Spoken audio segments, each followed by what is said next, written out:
today we're talking about the effects of distance learning on family childcare programs. My name is Sonya Thompson. I'm the director of Angels You Are Daycare. I care for children 6 weeks old to 12 years old, infants, toddlers, preschoolers. I also do after school care. And I've been in business for 10 and a half years doing something that I love. That's the dream, right? That's the whole dream. That's it. You have to I love it to love be it. in it. I know, right? Absolutely. It's all day, every day, like on your mind. And if you aren't really about it, then it can get draining really fast. So it's a good profession to have, especially when Absolutely. you love it. Mhm. I'm glad to hear it. So the way that schools are operating now during COVID-19 in facilitating, public school education, and typically that means that students are at home and then somehow virtually learning from their teachers in whatever setup that might be. And then some places are obviously doing it in a hybrid way, which some days they're in school and some days they are at home. Where this comes into play for family childcare providers is that during the pandemic, these children who are expected to be at home because school is closed might not be able to be at home. And so they are instead at a daycare program, at a family childcare program. And then family childcare providers are expected to facilitate distance learning for older children uh, while also taking care of their younger children. So, can you tell us a little bit about what happened with your program in March when the world when the world shut down? When the world shut down, okay, when COVID hit us, I was baffled as to how I'm going to handle this situation, truly. I had to think about social distancing and keeping children safe from, getting this virus, contracting this virus. So I went to work as far as my physical changes. I created dividers using plexiglass and wood in my preschool area, technology area, my art and Lego area. Um, and those areas are now used for my distant learning students. That's great. So those are physical changes you made to accommodate students being the older students being there, and also it sounds like to accommodate your existing younger children, so that there was a little bit of space there in between. Absolutely. Okay. And then did you have to shut down at any point during the pandemic? I shut down for about a week or two just to, create all of this, Get all ready. of these You have to get changes, I ready. should say. But pretty I much love I've been going and going and going since March. I know, good for you. It is such a, interesting situation to be in, where as the the point that family childcare programs are in your home, and then when a pandemic hits, you have to think about your own family and your own environment, but you also want to continue to be there and provide this service for families. And so to be able to shut down for a week or so that you can get everything right, so that you can open back up safely, I think is absolutely the right way to go, right? Right. Some people didn't have that bet, like weren't able to do that, and so I think it might have taken them a little bit longer to get everything ready, because you're trying to adjust. Why it's like building the ship while you're sailing. Right. Right. Absolutely. And then during that time, did you take in students who were school aged that typically might not have been in your program all day? No, I actually had the same children that was already in my program. Like I Hmm. said earlier, I dealt with after school children. So Okay. those children at that time, when COVID first hit, they turned to distant learning. So those were Hmm. the same children I had in my after school program. I had no, newcomers in. Okay. And did they start to come to you for the full day, or did they still only come to you in the afternoon? They actually came to me for the full day.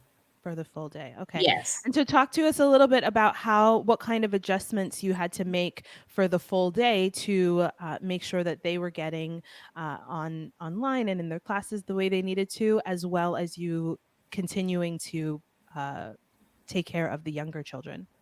Okay, so I had to familiarize myself with their schedules and programs in order for me to, for everything to flow properly. Hmm.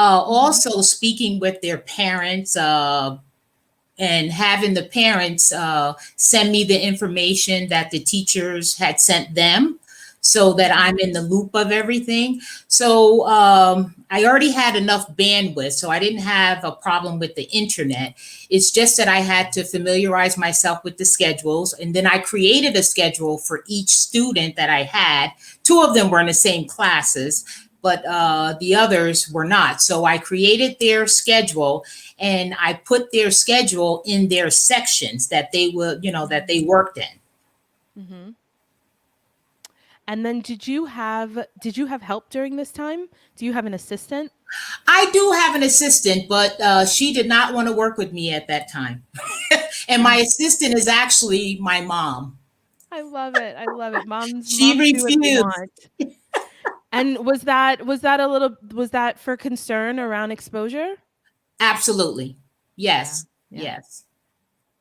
We talked a little bit about getting through the time when schools were closed, right? Hmm. And Hmm. then now we're back to the school year, right? When kids are back in school. Do you still have students with you full days, or have they gone back to school?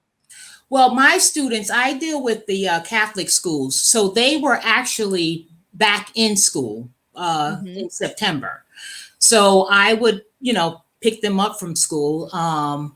They last week they changed it to distant learning, Hmm. but they are going back again to school on Monday, which I have no idea why, but they're going back to school again on Monday for a week and a half, and then they're going to revert back to distant learning until January 4th. Okay, okay. Mhm. And how does that affect you? What do you think about that in terms of sort of flipping the schedule? Have you seen any kinds of effects on the children with having their schedule sort of flip and flop this way, where sometimes it's distant, sometimes it's not? Well, a little. They're questioning it too. They're saying, Miss Sonia, why are they sending us back to school for a week and a half? It really doesn't make sense. I said, I agree with you. It really doesn't make sense, but Miss Sonia doesn't make the rules here. That's the rules, and we have to, follow suit. But they seem to adjust really well. Mhm. I haven't seen them, like off whack because remember, these children have been with me since they were babies. And now they're Mhm. 9 years old, 8 years old, 7 years old, 5 years old. So I would see if there's an issue, you know what I mean? Because we're Right. like a small family. So, Mhm. but right now I'm not seeing too much. I'm not really an issue for them. I know I don't think we give kids enough credit for being as flexible as they are. I think that a lot of the worries that we've put in place around making adjustments during this time of COVID-19 and all of, the mask wearing and the distancing, that sort of thing. I think it is our own adult I fears think and low tolerance for inconvenience that right. we sometimes project onto children because they're like, "Oh, we have to wear masks now? Fine, we'll wear the mask." Especially if Mhm. it's not their parents talking, right? If Right, I right. tell my kids, Yes. they're not gonna listen, but if another, adult figure tells them, they typically just fall in line. They do. They do. Absolutely. And you're right. It's more so the adults. The children just like go with the flow and they're happy go lucky, But yeah, it's more on the adult side. I agree with that.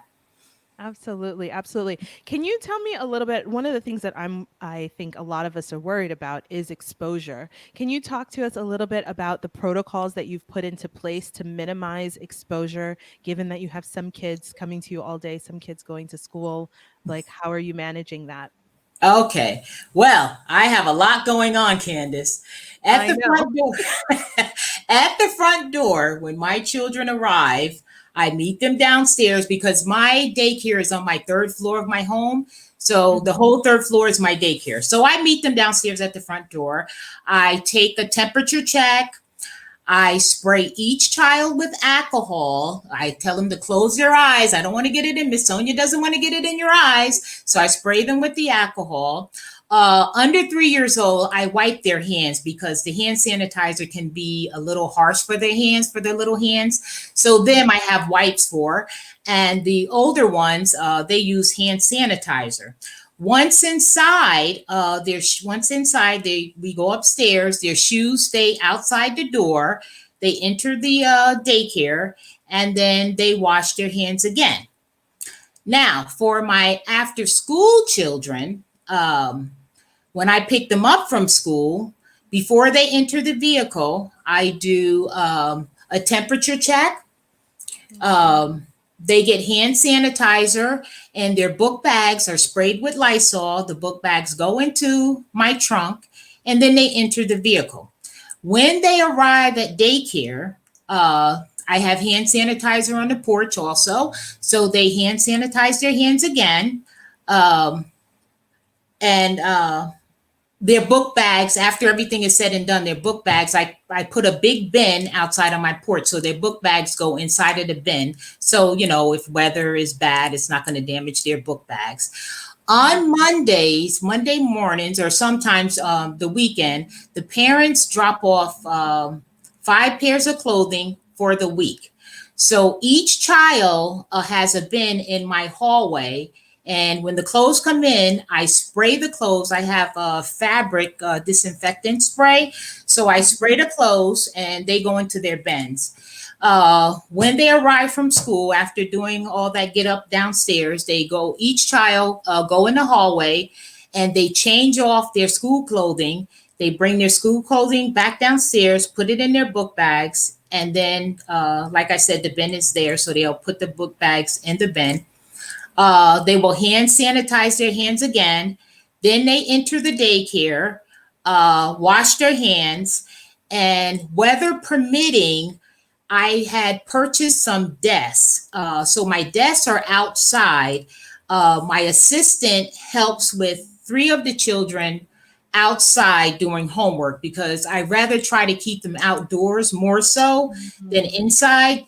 So 3 of them will go outside, and then 2 of them will stay inside. So that's pretty much my protocol for keeping this virus contained. Hopefully, so far I've Uh-huh.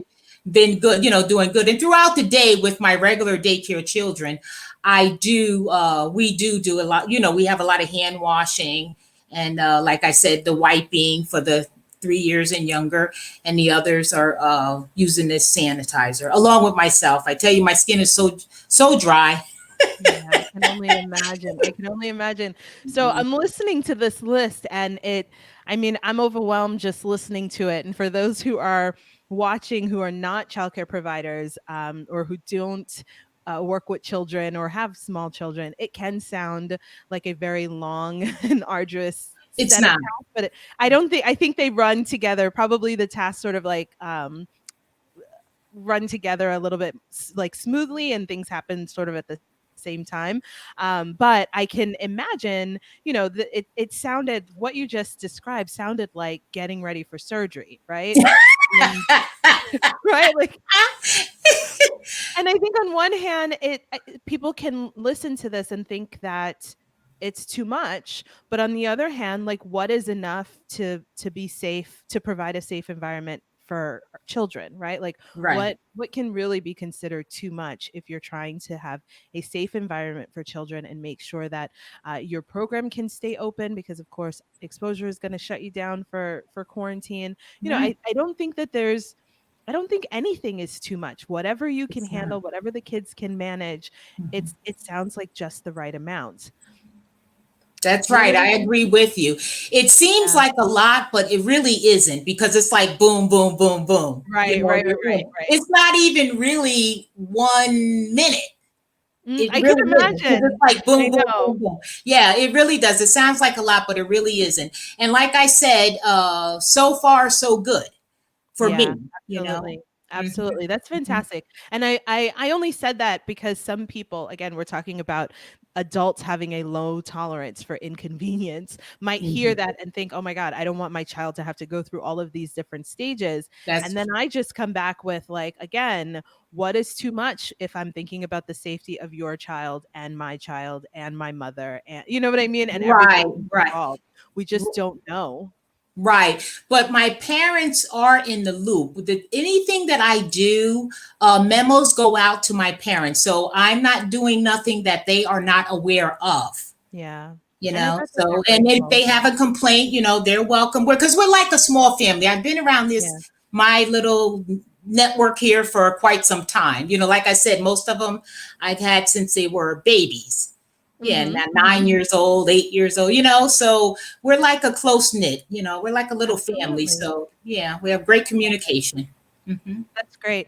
Now, when you were coming up with your protocol, did you find resources somewhere that gave you these ideas? Like, how did you know to use alcohol or fabric disinfect? I didn't even know there was fabric disinfectant, but were there resources that you found that you think other people might find helpful? Or did you have like a consultant or somebody? How did you come up with this protocol? Well, I actually looked up a little on the internet, Hmm. and alcohol, because alcohol is actually in hand sanitizer, so it's supposed to kill the germ. So I said, okay, so we'll use the alcohol. Now, as far as the fabric disinfectant, I had no clue about fabric disinfectant myself.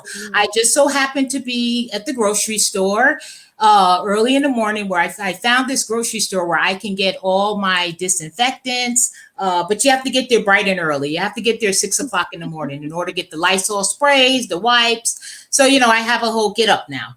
But they actually had this Clorox fabric disinfectant spray. So I started reading the back and I said, wow, this will be great for the Mhm. clothing. It's great for the carpet. You can use it on a number of things.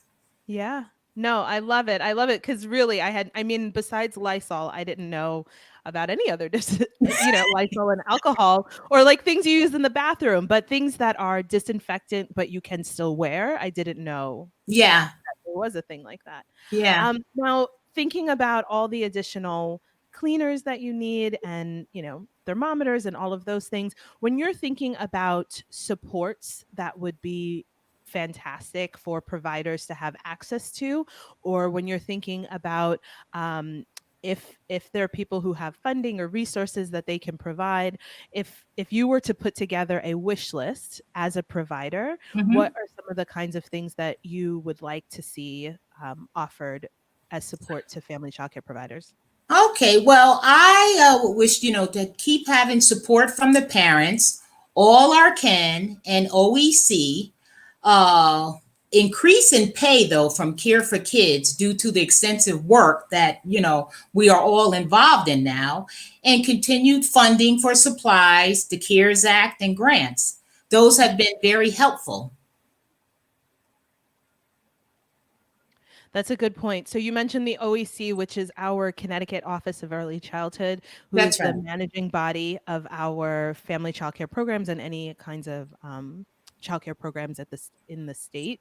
Mhm. And our Cares for Act program kicked in some additional funding to. Did that add for Care for Kids? Is that what you just said? I'm sorry, the internet. No, I didn't say that. I said the Care for Kids, if they can give us like an increase in pay, because, we are involved in extensive work now dealing with the distant learning. It's Exactly. not easy, but, it can be a challenge, at first for all of us, but it's Absolutely. more work that we're doing now. You understand? I hear that. So, yeah, but OEC, like I said, and all our can, they have been wonderful with supplying, supplies, Mhm. and and there was the Cares Act and the grants that's out there too. Mhm. That was helpful to some that like completely shut down. Right. That wasn't getting any type of monies at all. You know. Mhm. And if we can go back a little bit to that point that you're making about Care for Kids, which is our subsidy program here in Connecticut, and a requested increase for caring for for school age students, I think that's a really important point to make because uh, sometimes I don't think that people realize that managing or facilitating distance learning is a service in itself, right? It is Yes. above and beyond. It is above and beyond the general care that you would expect from a family childcare provider, right? Like, we are not. We're no one is saying that we want to just sit kids in front of the TV and not take care of them at all. That's not at all what family childcare providers do. There's a lot that goes into taking care of children all day long, all week long. But facilitating distance learning is really a service onto itself. And the fact that early in this year, providers were expected to just take on, like just to add on basically a whole new service and not receive any pay for it, which might allow them to have an assistant or you know what I mean, to balance that work was really a misstep, you know? And I don't know that that has been fixed yet this year, but really making sure that people are focused on increasing the pay when distance learning is taken into consideration is really important. And Candace, I might add this. Like I said, I've been dealing with after school children for several years now. So Mhm. I too, along with the distant learning, I actually help with the homework and I Mhm. assist with their projects too, because I'm so Mhm. used to doing that. Right. I don't send the homework home so the parents can do it. I actually do that with them Wow. here in my daycare. Yeah. So I'm just so used to doing that. So it Yeah. doesn't, it just falls in. And then And I and have that my makes sense. assistant help also. Mhm. And that makes sense that I'm glad that you're doing that, and I think that typically that's a service, especially in the after school scenario, that people loop in, right? That makes sense. But definitely taking on a full day of distance learning with different calls and different, turning in work. And, it is a whole lot that I don't think that people recognized Mhm. until everything was shut down and children had to be at home, That's right. right? Then parents really got to see that this isn't just put the child in front of the computer and then walk away and do what you were supposed to be doing. This, Mhm. especially for kindergarten, first grade, second grade, this is literally sitting next to them and showing them what to press and where to go. That's right. Absolutely, absolutely.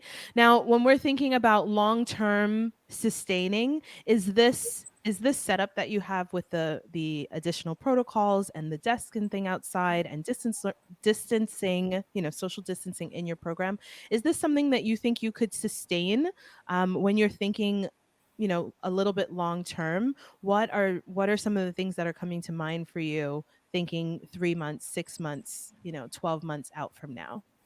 Well, I think I can sustain this in long term in hopes that, things will change next year, probably mid next year. Mhm. Also, but and with the continued help from the parents and all our Ken and OEC, we can get through it. We'll see the Yeah. rainbow again. It's just something that we have to deal with. But I think I can, do this on the long term. Like I said, with hopes of mid next year, everything going back to normal once this vaccine comes out and if everybody choose to take it, but I don't know. Right. Yeah. So yeah, I think I think I can. I love it. And as a provider, right? As a woman, as a caretaker, as a childcare provider, I think that we are very poised to be flexible when needed, right? And to just make it work. And so I thank you. I thank you and commend you for all the hard work that you have done to make sure that there hasn't been too much of a disruption. I can't even talk.